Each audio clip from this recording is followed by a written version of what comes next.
আজকে চলে গেছিলাম মধ্যমগ্রামের সুভাষ মেলায়। এটা ঠিক মধ্যমগ্রাম চৌমাথার বাস স্ট্যান্ডের পাশেই হয়। এই ময়দানটার নাম হচ্ছে সুভাষ ময়দান।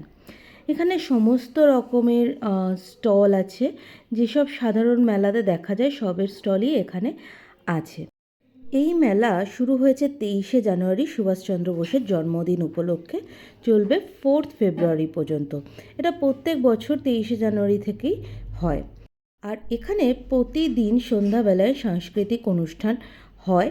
বিভিন্ন রকম নাচ, গান, নাটক সব মিলিয়ে সন্ধ্যাটা কিন্তু এই মেলাতে আসলে বেশ ভালোই কাটবে। বিভিন্ন রকম খাবারের স্টল, জুয়েলারি স্টল, জামা কাপড়, সোয়েটার সমস্ত কিছু স্টলই এই মেলাতে পেয়ে যাবে। এখন জায়গা ছোট হওয়ার কারণে স্টলের সংখ্যাও অনেক কমে গেছে, বাট সব রকম স্টলই এখানে তোমরা দেখতে পাবে। এই মেলাটা কিন্তু মধ্যমগ্রামের বেশ ফেমাস মেলা।